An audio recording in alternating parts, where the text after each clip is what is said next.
Hi, my name is Tom, and welcome to On a Student Budget. Today, we're going to be doing a first impressions video on the Dunu Titan 3 earphones. So these earphones retail for about $120 to $140 on lendmeyourears and penandaudio.com, and I'm going to leave the link in the description below. If you haven't already seen my unboxing video on these guys, you can check it out over here, and I'll take you right to it, and click the annotation above my finger here. So the Titan 3s are kind of the next generation to the ever so popular kind of very highly rated Dunu Titan 1s, which I have on my right hand side here. So these earphones, if you haven't heard of them, the Titan 1s were known to be a really kind of a head-fi favorite because they have a nice kind of open sound signature, because there's a numerous vents here to make that sound very open, and also has a fun kind of sound signature with a little bit of an emphasized bass and kind of upper mids to give everything a sort of liveliness and kind of color in your sound. But there were as with anything, there's always going to be some detractors or some cons for the earphone. And one of the biggest drawbacks of the Titan 1s, or the complaints, is the fact that because of these vents, which help make the sound very open, they make the sound leak a little bit more, and also lets in sound a little bit more, so they don't isolate in particularly well. Titan Dunu has definitely been listening, and they've made the Titan 3s and the Titan 5s, which I don't have on hand right now, as sort of like the closed kind of alternative to that. So as you can see, there's a lot less vents here. You can see here there's like a number. I'm not even going to count how many. Here there's only one, and there's still one vent over here, which is the same as over here on the Titan 1s. So this is definitely going to isolate more.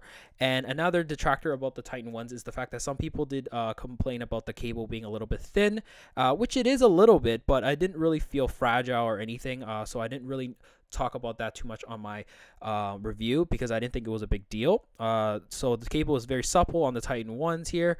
This one, the Titan 3s, have a detachable cable, which I'm not going to detach right now.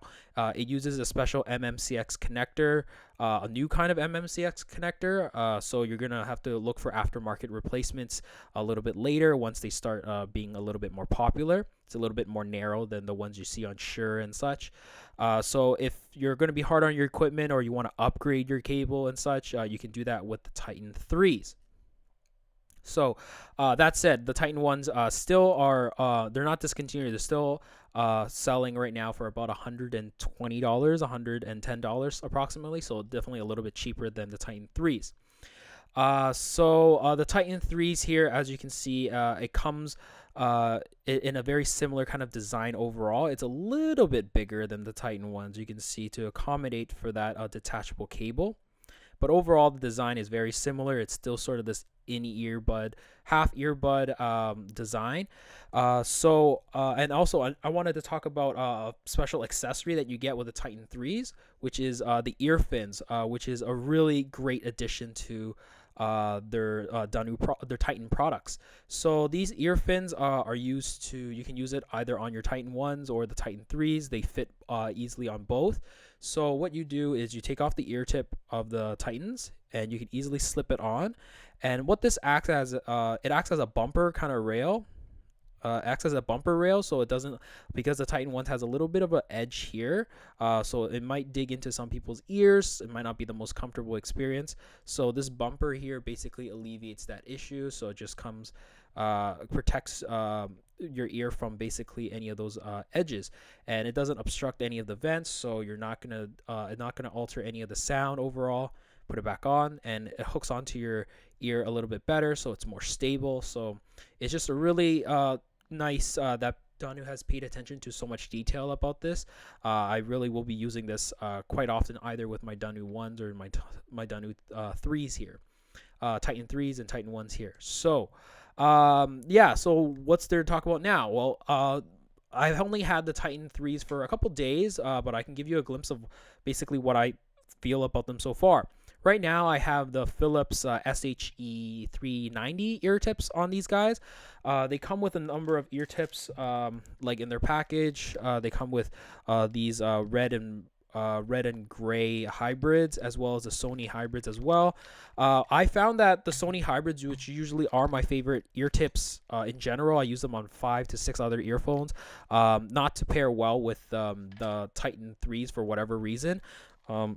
It made the sound a little bit bassier, which I did like, but it made the upper mids a little bit splashy for me. And the black and reds, or the black and gray ones, or the gray and red ones, are a little bit better. But I personally, I found that these SHE Philips ear tips are the most. I guess you could say they sounded the most right to me, in a sense. So getting into that, in terms of sound, the Titan 3s are definitely a little bit more balanced sounding than the Titan 1s. So the Titan 1s definitely have a richer kind of a bass response. It's bassier in the mid bass. Both of these earphones are more emphasized in the mid bass to upper bass, which gives a little bit of a thickness into the bass and your beats and such for the rhythm. In terms of the upper mid range, in terms of the mid range, I would say that the Titan 3s I prefer a little bit more because it's a little bit more fleshed out compared to the Titan 1s, which is a little bit thin in the upper mid range, so where female vocals are and such. So this can sound a little bit harsher on some recordings. That said, between these two earphones, I did think that the Dunu Titan 3s are a little bit brighter sounding overall. So if you're someone that's sensitive to higher frequencies or like the upper mids kind of thing, or female vocals and such, I would say that you would steer clear from either of these Titans. They're definitely not going to be the most forgiving or smooth overall in the entire frequency spectrum. And in terms of sound signature, I think the Titan 3s, in terms of the bass anyway, is most similar to the Hi-Fi Man RE400s, which is, in terms of overall sound signature, they're different. This one's a little bit more colored, a little bit more exciting compared to this one, which is smooth and a little bit more balanced, kind of leaner sound signature. But the bass here, I would say, is a little bit punchier than these guys. This is a little bit thicker in the bass. But overall, I would say that the Titan 3s are a little bit more of a bass light kind of sound signature.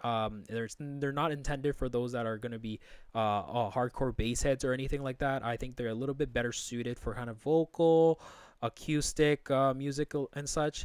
I'd be interested to hear how the Titan 5 sound like once I actually get them in my hand, because I'm part of the Head-Fi tour for those guys. So I'll have to wait until then to kind of give you guys a glimpse of basically how they sound like. So definitely stay tuned for my full review on these Titan 3s. Really excited. I think they're right now on par with the Hi-Fi Man RE400s as kind of like my top 3 earphones, because I think that these guys are a real charmer. So until then, definitely you can click the link over here once it's up for the full review. Until then, I'll see you guys in the next video.